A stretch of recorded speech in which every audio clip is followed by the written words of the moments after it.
Hello students, मैं सुधांशु शेखर आपको स्वागत करता हूं मेरा YouTube channel the madness of math पर। आज की क्लास में हम डिस्कशन करेंगे कि सेट कितने तरीकों का होता है। हम पिछले वीडियो में डिस्कशन कर चुके हैं कि हम सेट को कितने तरीकों से लिख सकते हैं। ठीक है, आज की क्लास में हम क्या डिस्कशन करेंगे कि टाइप्स ऑफ सेट मतलब कितने तरीकों का सेट होता है। ठीक है, देखो पहले आता है एम्प्टी सेट और नॉल सेट, और इसको भी हम बोल सकते हैं वॉइड सेट। ठीक है, उसके बाद आता है इक्वल सेट, उसके बाद आता है इक्विवेलेंट सेट, उसके बाद singleton set, subset, power set, universal set, overlapping set, disjoint set, ऐसे करके बहुत सारे सेट का टाइप होता है। एक एक करके सबको डिस्कशन करेंगे। ठीक है, पहले डिस्कशन करेंगे कि एम्प्टी सेट क्या है। The set having no element is known as empty set. ठीक है, डेफिनेशन क्या है? The set having no element is known as empty set। ठीक है, जिस सेट के अंदर कोई भी एलिमेंट प्रेजेंट नहीं होगा उसी सेट को हम बोलेंगे empty set.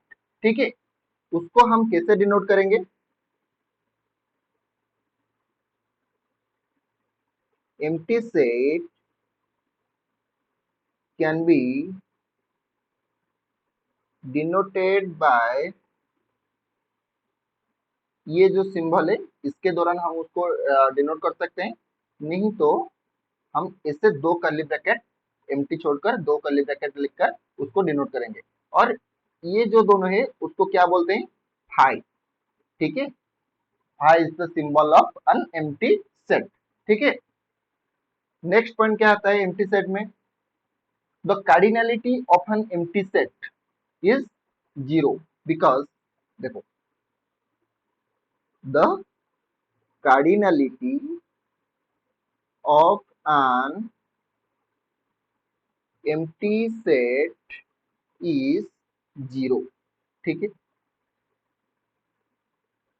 Cardinality of an empty set is zero. देखो क्यों जीरो है? एम्प्टी सेट का मतलब क्या है? उसके अंदर कोई भी एलिमेंट प्रेजेंट नहीं है, इसलिए उस सेट को बोल रहे हैं कि एम्प्टी सेट। उसके अंदर कोई भी एलिमेंट नहीं है, कोई भी एलिमेंट नहीं है मतलब हमारे मैथमेटिक्स के लैंग्वेज में कोई भी नहीं है उसका मतलब क्या है? जीरो है। कोई भी नहीं है मतलब क्या है? जीरो है। जीरो एलिमेंट है, जीरो एलिमेंट है मतलब क्या है? कार्डिनलिटी का मतलब क्या है? जिस सेट का हम कार्डिनलिटी निकल रहे होते हैं ना, उसी सेट के अंदर कितने एलिमेंट प्रेजेंट है। हम यहाँ पर फाइव सेट का कार्डिनलिटी निकल रहे हैं। फाइव सेट का कार्डिनलिटी मतलब क्या है? फाइव सेट में कोई भी नहीं है मतलब जीरो एलिमेंट है, तो उसका कार्डिनलिटी कितना हो गया? जीरो हो गया। ठीक है, उसके बाद नेक्स्ट पॉइंट क्या आता है? Empty set is a finite set, is a finite set. ठीक है, empty set is a finite set. Empty set finite क्यों है? देखो, फाइनाइट सेट जब पढ़ा रहा था आपको, डेफिनेशन में क्या बोल रहा था कि the set having no element is also known as finite set. जिस सेट के अंदर कोई भी एलिमेंट ना हो उसको भी हम फाइनाइट बोल सकते हैं। यहाँ पर फाइव सेट के अंदर मतलब एम्प्टी सेट के अंदर और वॉइड सेट के अंदर कोई एलिमेंट प्रेजेंट है क्या? नहीं है, उसको हम फाइनाइट बोल सकते हैं, क्योंकि फाइनाइट का डेफिनेशन बोल रहा है कि जिस सेट में कोई भी एलिमेंट ना हो उसको भी हम फाइनाइट सेट बोल सकते हैं। ठीक है, इसलिए यहाँ पर एम्प्टी सेट एक फाइनाइट सेट हो गया। ठीक है, एग्जाम्पल लेते हैं उसका, फाइनाइट सेट का, सॉरी एम्प्टी सेट का example. A is equal to x such that x is a month having 34 days. Is it possible? No, because a month have maximum 31 days. ठीक है, एक मंथ में, ठीक है, एक मंथ में 31 डेज तक रह सकता है। 32 डेज कोई मंथ है? ऐसा ऐसा कोई मंथ है जिसका 32 डेज होगा? नहीं ना, 31 तक हाइस्ट होता है। तो इसके अंदर ये जो ए सेट के अंदर उसको हम टाबुलर फॉर्म में लिखेंगे तो उसके अंदर कितना एलिमेंट आएगा? कोई भी ऐसा मंथ नहीं है जिसके अंदर 34 डेज है। ये कंडीशन है, 34 डेज होगा। एक मंथ का नाम लिखेंगे, जो नाम आएगा ए सेट के अंदर, उसके अंदर जो मंथ के अंदर 34 डेज होना चाहिए। ऐसा कोई मंथ नहीं है, मतलब ये एम्प्टी रह गया। इसको क्या बोलेंगे? थाई सेट। यह अभी नॉल सेट है, एम्प्टी सेट है। ए को हम अभी एम्प्टी सेट बोल सकते हैं। ठीक है। और एक example, a is equal to x such that x is a negative natural number। ठीक है। यहाँ पर कंडीशन क्या है? x is a negative natural number. ये फर्स्ट कंडीशन, ये सेकंड कंडीशन। मतलब नेगेटिव होगा, उसके बाद नेचुरल नंबर भी होगा। ये दोनों कंडीशन को जो सेटिस्फाई करेगा वो ए सेट के अंदर रहेगा। B, let B, the name of the set is B. ठीक है। दो कंडीशन है, नेगेटिव होगा और नेचुरल नंबर भी होगा। यहाँ पर नेचुरल नंबर है। नेचुरल नंबर का मतलब क्या है? 1 से शुरू होकर इंफिनिट तक जाता है। ठीक है। बट नेगेटिव बोला है, ये तो सारे पॉजिटिव है। नेगेटिव कोई है नेचुरल नंबर में? नेगेटिव आता है? नहीं आता है। तो ए बी सेट के अंदर कौन जा रहा है? कोई भी एलिमेंट नहीं है, मतलब नॉल सेट है। नॉल सेट और एम्प्टी सेट। ठीक है। उसके बाद हमारा नेक्स्ट क्या आता है? Equal set. नेक्स्ट आता है इक्वल सेट। ठीक है। इक्वल सेट किसको बोलते हैं? डेफिनेशन देखो। इक्वल का मतलब क्या है? इक्वल का मतलब क्या है? बराबर होना चाहिए। दो से इक्वल एक कंपैरिजन है। कंपैरिजन हम एक से एक के साथ और एक को लाना जरूरी है। कंपेयर करने के लिए दो सेट लेना पड़ेगा। कंपेयर करने में हम हमको दो सेट चाहिए होगा। देखो डेफिनेशन क्या बोल रहा है? Two sets A and B are said to be equal only if they have same elements. They have exactly same element. They have exactly same elements। ठीक है। इक्वल सेट का मतलब क्या निकला? कि दो सेट ए और बी, हम ले लिए ए एक सेट है, बी एक सेट है। वो दो सेट कब इक्वल सेट बोला जाएगा? जब ए के अंदर जो भी एलिमेंट होगा बी के अंदर वही एलिमेंट प्रेजेंट होना चाहिए, दोनों के बराबर होने में। इक्वल सेट बोलने कब हम बोलेंगे? जब ए सेट के अंदर जो भी होगा बी सेट के अंदर वही एलिमेंट प्रेजेंट होना चाहिए, दोनों को बराबर होने में। ठीक है। एग्जाम्पल लेते हैं।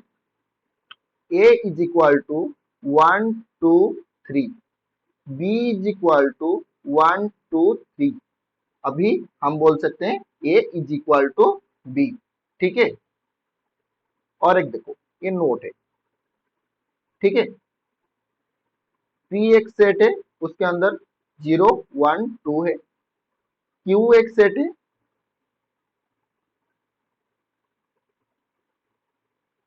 क्यू एक सेट है, उसके अंदर क्या है? 1 2 3 है। ये दोनों बराबर है? नहीं है, क्योंकि यहाँ पर एलिमेंट क्या है? 0 1 2, और यहाँ पर है 1 2 3। यहाँ पर 0 प्रेजेंट नहीं है, यहाँ पर 3 प्रेजेंट नहीं है। मतलब P और Q, P एंड Q दोनों बराबर नहीं है। P is not equal to Q। P is not equal to Q। इसको बोलते हैं अनइक्वल सेट। ठीक है। ये दोनों को बोलते हैं अनइक्वल सेट। और एक एग्जांपल देखो। S is equal to 1 2 9, Q is equal to 2 1 9। ये दोनों बराबर है? हाँ है। क्यों है? क्योंकि हाँ देखो, ये सेट इस सेट के बराबर है। क्यों है? क्योंकि यहाँ पर एक एलिमेंट है, एक है यहाँ पर भी एलिमेंट है। एस के अंदर दो एलिमेंट है, क्यू के अंदर दो भी एलिमेंट है। और एस के अंदर नो एक एलिमेंट है, यहाँ पर क्यू के अंदर नो एक एलिमेंट है।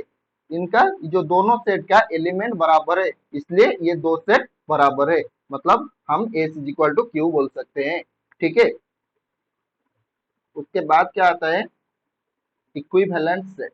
ठीक है, देखो इक्वल सेट क्या है, thus two sets A and B are said to be equal if they have exactly same elements.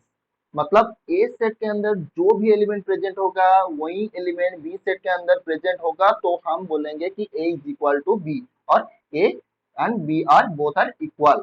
ठीक है, बट इक्विवेलेंट क्या बोल रहा है, दो सेट के अंदर जो भी एलिमेंट प्रेजेंट हो वो हमको कोई मतलब नहीं उस एलिमेंट से, वो क्या एलिमेंट प्रेजेंट है, वो कौन सा एलिमेंट प्रेजेंट है, वो हमको वहां से कोई मतलब नहीं है। हमको क्या मतलब है, इक्विवेलेंट सेट कब बोलेंगे, जब दोनों सेट के अंदर सेम नंबर ऑफ एलिमेंट होगा। सेम एलिमेंट नहीं होगा, सेम एलिमेंट होगा तो चलेगा, नहीं होगा तो चलेगा, but same number of element होना चाहिए। डेफिनेशन क्या बोल रहा है, देखो टू सेट्स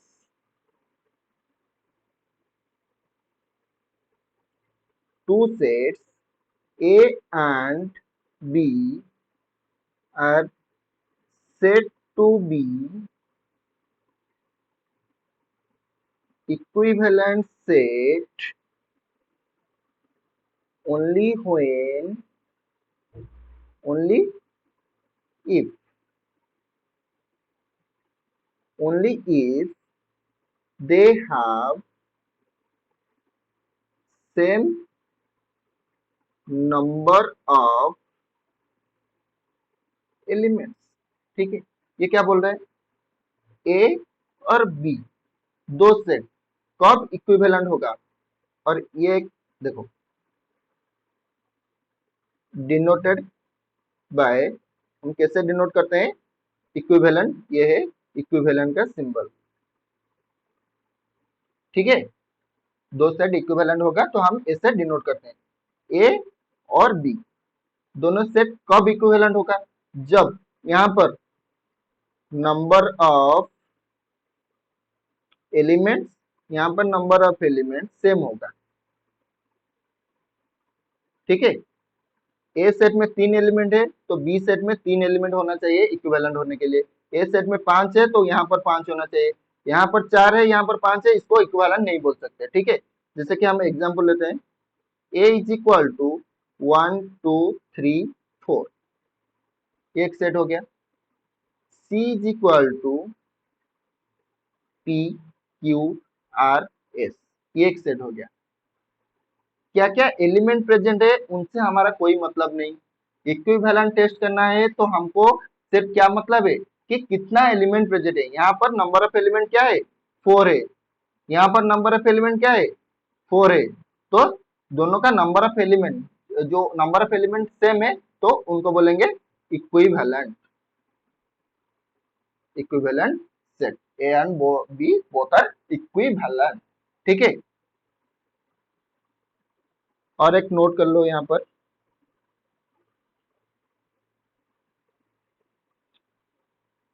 दो सेट इक्वल है तो इक्विवेलेंट हो सकता है, क्योंकि इक्वल सेट कब होगा, जब सेम एलिमेंट होगा। सेम एलिमेंट होगा मतलब क्या है, सेम नंबर ऑफ एलिमेंट भी होगा। ठीक है, देखो एक एलिमेंट है 1 2 3, बी एक एलिमेंट है 1 2 3, दोनों दोनों को बोल सकते हैं A equal to B.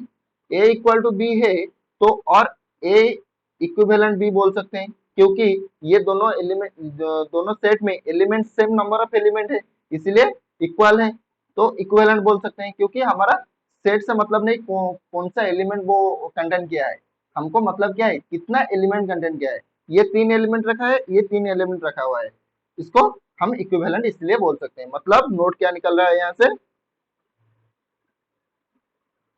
every equal set can be equivalent।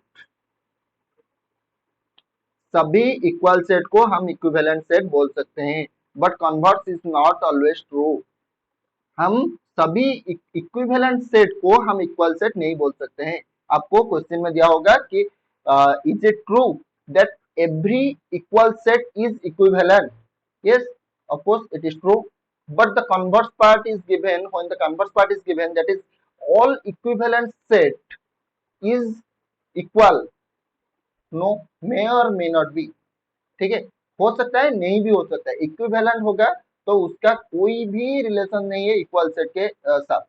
Equivalent होगा तो ये मैंडेटोरी नहीं है, ये मैंडेटोरी नहीं है कि वो इक्वल सेट होना है, उसको होना चाहिए equal set. But equal set है तो उसको हम इक्विवेलेंट सेट बोल सकते हैं।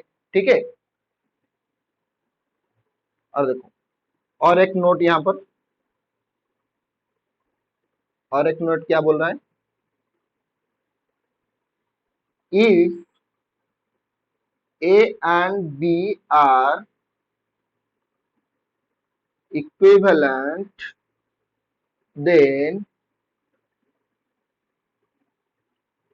we can say that cardinality of A is equal to cardinality of B। ठीक है। देखो, नंबर ऑफ एलिमेंट सेम है तो कार्डिनलिटी भी सेम है। कार्डिनलिटी का मतलब क्या है, नंबर ऑफ एलिमेंट। ठीक है, इसलिए ये एक नोट है। ठीक है, याद रखना। उसके बाद हमारा नेक्स्ट क्या आता है, सिंगलटन सेट। ठीक है। देखो, सिंगलटन सेट का मतलब क्या है। सिंगलटन सेट का मतलब डेफिनेशन देखते हैं क्या है। जिस सेट के अंदर सिर्फ एक एलिमेंट प्रेजेंट होगा उसी सेट को हम सिंगलटन सेट बोलेंगे। ठीक है। डेफिनेशन क्या बोल रहा है, the set having only one element is known as singleton set। Singleton set. ठीक है, सिंगलटन सेट किसको बोलते हैं, the set having only one element is known as singleton set. Example, A is equal to 1। एक set है, उसके अंदर number of element कितना है, 1 है। Singleton set. सिंगलटन सेट किसको बोलेंगे, जिस सेट के अंदर सिर्फ एक एलिमेंट प्रेजेंट होगा। ठीक है। बी एक सेट लेंगे, उसके अंदर ए को डाल देंगे, इसको बोलते हैं सिंगलटन सेट। सी, उसके अंदर डाल देंगे पी, ये एक सिंगलटन सेट है। ठीक है। उसके बाद क्या आता है, सबसेट। ठीक है। सबसेट किसको बोलते हैं, a set A is said to be a subset of set B if all the elements of set A are present in set B। ठीक है। ए सेट को हम कब बोलेंगे बी का सबसेट है, जब ए का सारी एलिमेंट बी में प्रेजेंट होना होगा। ठीक है। ए को हम तब बोलेंगे बी का सबसेट जब ए का सारी एलिमेंट बी में प्रेजेंट होगा। देखो, एग्जांपल होगा तो आपको अच्छे से समझ में आ जाएगा।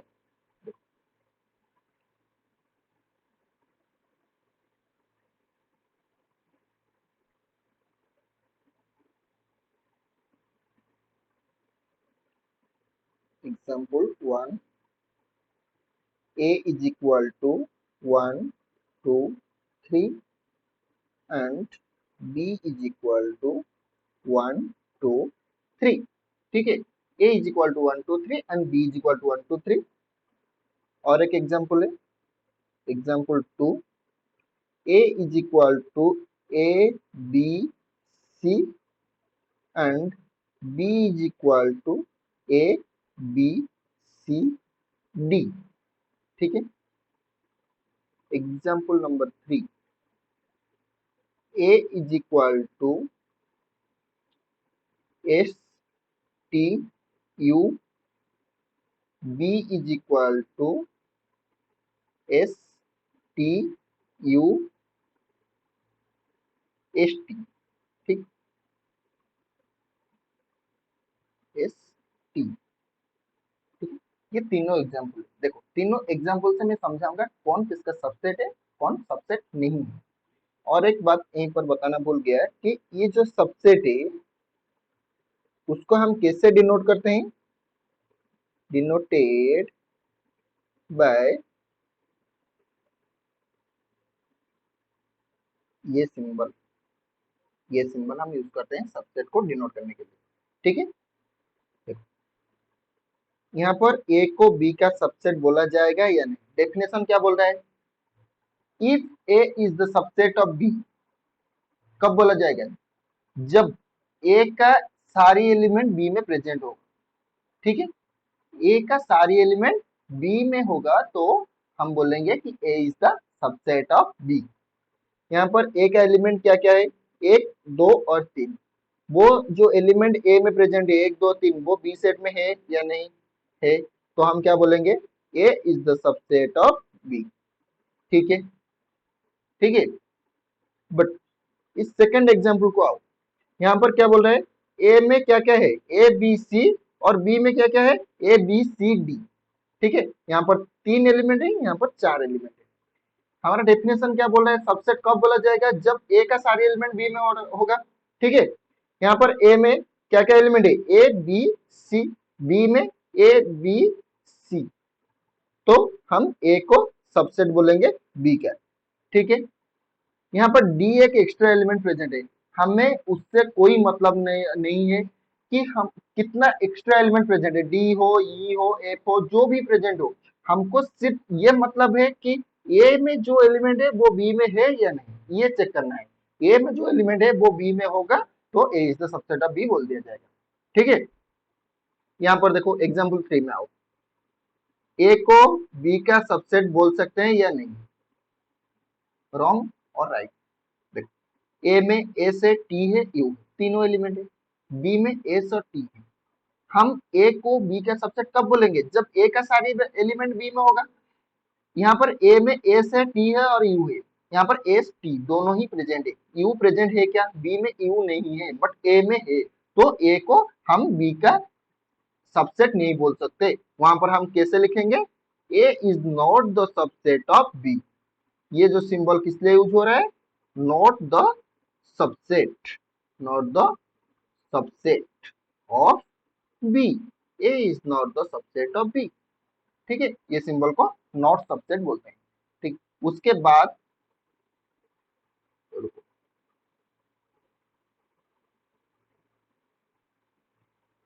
देखो नोट, बहुत इंपॉर्टेंट नोट है। ठीक है, देखो नोट क्या बोल रहे हैं,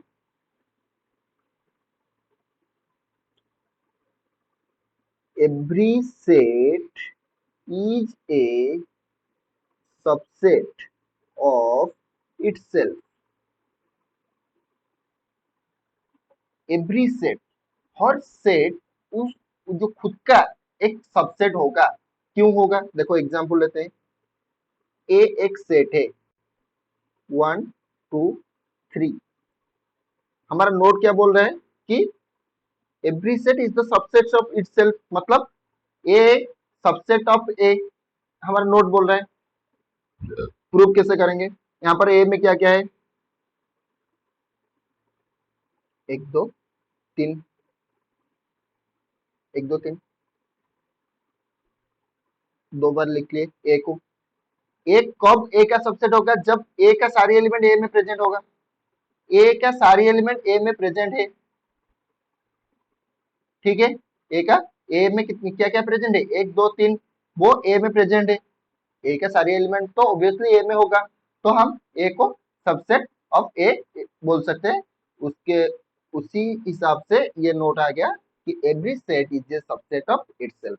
ठीक है, नोट 2, ये दोनों ही नोट बहुत इंपॉर्टेंट है। ठीक है, नोट 2 क्या बोल रहे हैं, high is the subset of every set. ठीक है, five is the subset, five मतलब नॉल सेट और वॉइड सेट, और उसको भी बोल सकते हैं empty set. Empty set is the subset of every set, ये याद रखना है, ये दोनों नेट बहुत इंपॉर्टेंट है। Empty set is the subset of every set. ठीक है, उसके बाद हमारा क्या आता है, पावर सेट। पावर सेट क्या है, ठीक है। पावर सेट का डेफिनेशन देखो, पावर सेट क्या बोल रहा है, the collection of all subset of a set is known as power set. हम सबसेट कैसे निकालेंगे, ये पता चल गया। देखो और एक बात रह गया सबसेट के अंदर, और एक नोट देखो, नोट 3, टोटल नंबर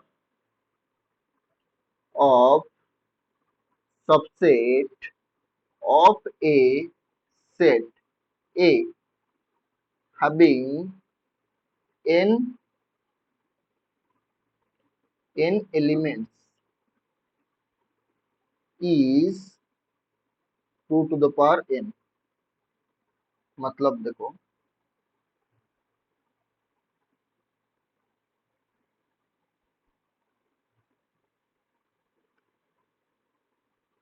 एक क्वेश्चन करते हैं उसके ऊपर,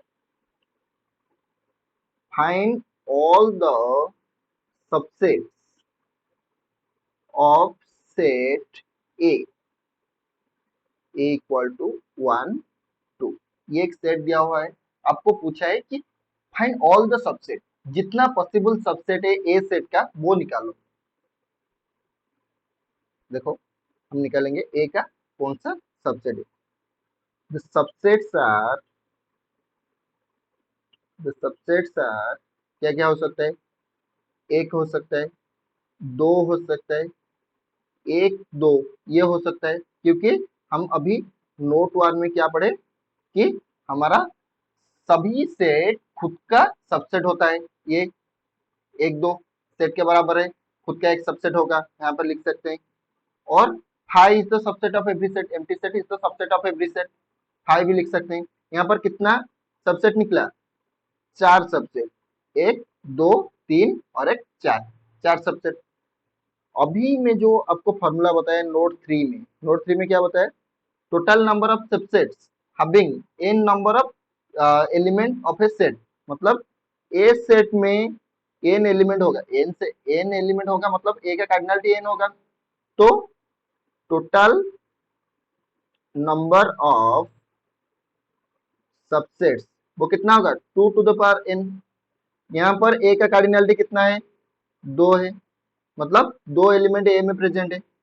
that simplifies total number of subset कितना होगा, 2 to the power total number of element present in that set 2 to the power 2 that is equal to 4। Same आ गया, फार्मूला सेटिस्फाइड। आपको एक क्वेश्चन दिया होगा कि इस set P having cardinality 5, cardinality let 3, cardinality 3, then what is the number of subsets of P। Answer क्या होगा, total number of subset of P, P का कार्डिनलिटी मतलब P में कितना एलिमेंट है, तीन एलिमेंट है, तो उसका टोटल नंबर ऑफ सबसेट्स वो कितना होगा, 2 टू द पावर जितना एलिमेंट प्रेजेंट है वो सेट में, कितना एलिमेंट प्रेजेंट है, तीन एलिमेंट प्रेजेंट है, तो आंसर क्या आ गया, 8 टू द पावर 3। ठीक है, उसके बाद हम नेक्स्ट आएंगे पावर सेट। पावर सेट का मतलब क्या है, all the collection of all the subset of a set. ठीक है, डेफिनेशन क्या बोल रहा है, the collection of all the subset of a set is known as power set, power set। ठीक है, हम सारी जो सबसेट, एक सेट का कितना सबसेट निकलेगा आपको पता चल गया, एक सेट में एन एलिमेंट होगा तो 2 टू द पावर एन तक सबसेट निकल सकता है एक सेट का। एक सेट का जितना भी सबसेट है वो सारे उनको कलेक्ट करके लिखेंगे तो उसको बोलेंगे power set of that set. ठीक है, देखो उसको डिनोट कैसे करते हैं, denoted by, power set is denoted by P of A, यहाँ पर नेम ऑफ द सेट। ठीक है, P ऑफ A से हम डिनोट करते हैं। ठीक है, एग्जाम्पल लूंगा, A इज इक्वल टू 1 2 3। ठीक है, डेफिनेशन क्या बोला है, the collection of all the subsets, the collection of all the subsets. तो हम पहले सबसेट निकालेंगे, सबसेट्स ऑफ ए आर, क्या क्या सबसेट हो सकता है, पॉसिबल सबसेट क्या क्या है, एक हो सकता है, दो, तीन, एक दो, एक तीन, दो तीन, और लास्ट में ये खुद उसका एक सबसेट है, मतलब ए सेट हम लिख सकते हैं, 1 2 3 लिख सकते हैं, या ए सेट लिख सकते हैं, और five, five is the subset of every set. Note 1 से ये आता है, नोट 2 से ये आता है। ठीक है, ये कितना सबसेट निकला, एक दो तीन चार पाँच छह सात आठ, आठ सबसेट निकला। कैसे वेरीफाई करोगे, सभी सबसेट निकल गया है और कुछ छूट गया है हमसे, 2 to the power n formula से अप्लाई कर लो। 2 टू द पावर कितना एलिमेंट प्रेजेंट है, तीन एलिमेंट, मतलब आठ, आठ प्रेजेंट है, मतलब हम सही है। ठीक है, ये जो सारे सबसेट है उनको कलेक्टिवली हम लिखेंगे तो उसको बोलेंगे power set of A. Power set of A denoted by P of A, कैसे लिखेंगे, 1 2 3, 1 2 1 3 2 3 A 5, ये जो हम कलेक्टिवली लिख रहे हैं उसको बोले power set, power set of A. ठीक है, पावर सेट का मतलब क्या है, the collection of all subsets of a set. ठीक है, उसके बाद क्या आता है, ओके अभी नो, देखो हम यहाँ से डेफिनेशन से क्या पता चला कि नंबर ऑफ सबसेट्स, जो भी सबसेट होगा वो पावर सेट होगा, पावर सेट के अंदर रहेगा। एक सेट का जो भी सबसेट होगा वो उसी सेट के जो पावर सेट के है, पावर सेट के अंदर रहेगा।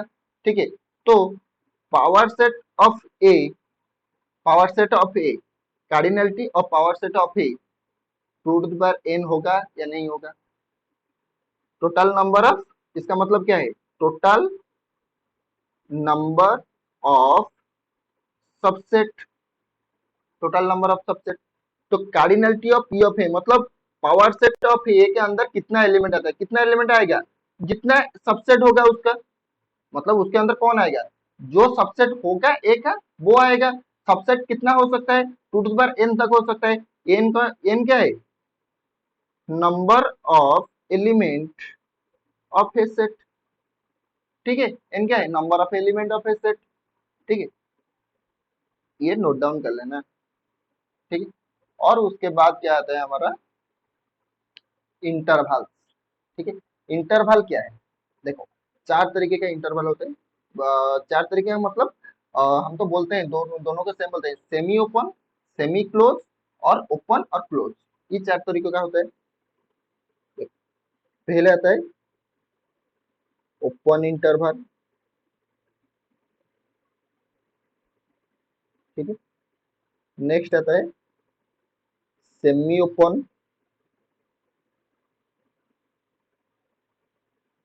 थर्ड में आता है सेमी क्लोज, फोर्थ में आता है क्लोज।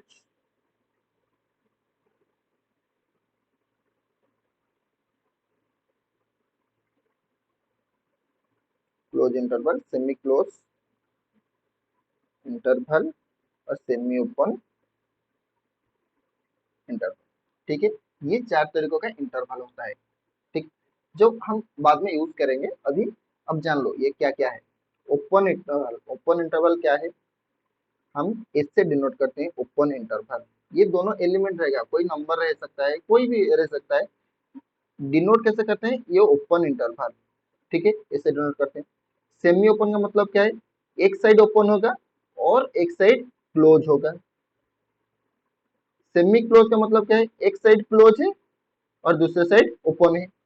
और टोटल क्लोज क्या है, ये हो गया। ठीक है, इसको बोलते हैं close, semi open, open interval. ठीक है, एग्जाम्पल देता हूं, देखो ये ओपन इंटरवल का एग्जाम्पल। देखो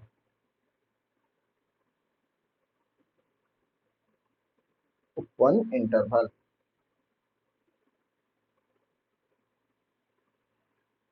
ओपन इंटरवल कैसे डिनोट करते हैं, कैसे डिनोट करते हैं ओपन इंटरवल, दो तीन का दो और पांच, इसका ओपन इंटरवल, दो और पांच का ओपन इंटरवल। इसका मतलब क्या है, दो और पांच के बीच में क्या क्या लाई करता है, क्या क्या नंबर लाई करता है, उसको बोलते हैं इंटरवल। इंटरवल का मतलब क्या है, दो नंबर के अंदर क्या क्या लाई करता है, उनके बीच में क्या क्या लाई करता है, उनको बोलते हैं इंटरवल।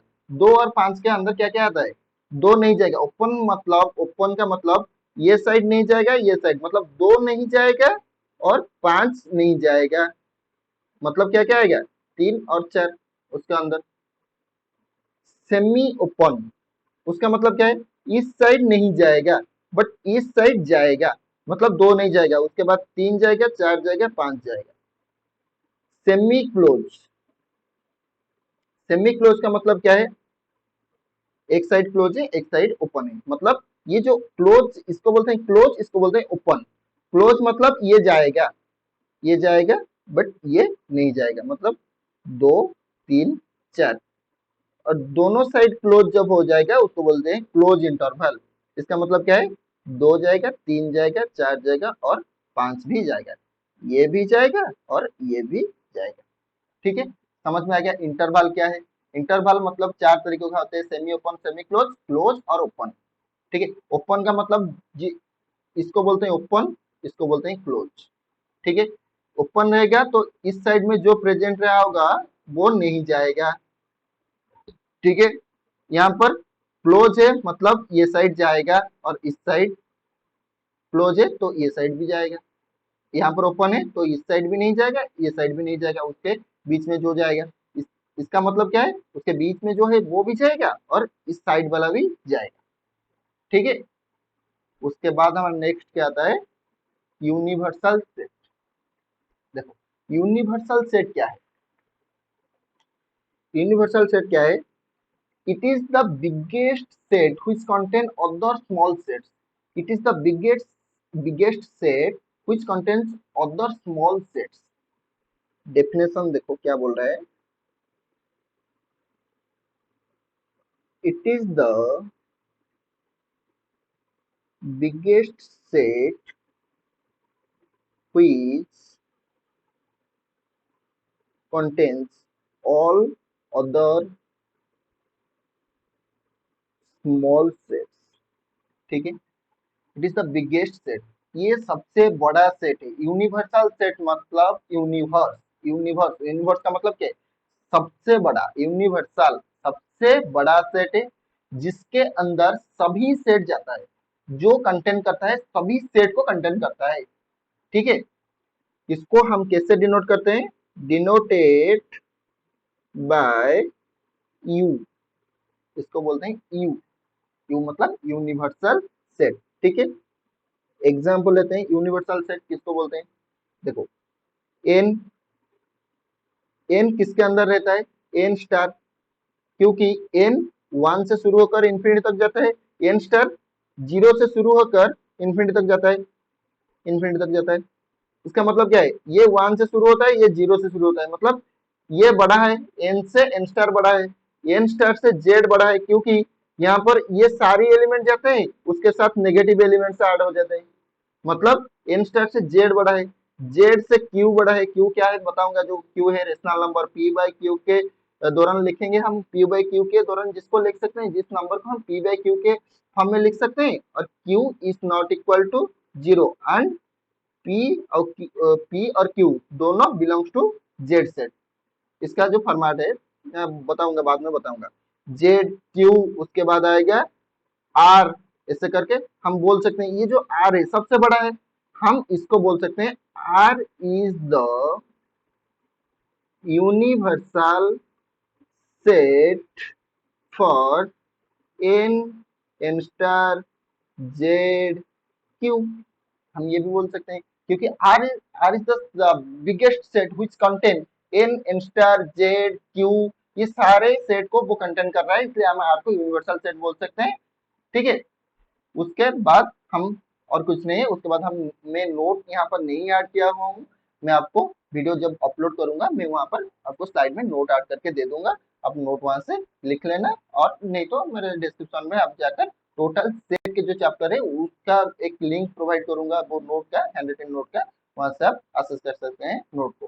ठीक है, आज का क्लास यहीं पर एंड करते हैं। नेक्स्ट क्लास में हम डिस्कशन करेंगे ऑपरेशन ऑन सेट। हम कितने ऑपरेशन मतलब हम यूनियन, जो इंटरसेक्शन, सबसेक्शन, ये जो सब करते हैं वो सेट के ऊपर, वो सारे डिस्कशन करेंगे नेक्स्ट क्लास में। ठीक है, थैंक यू।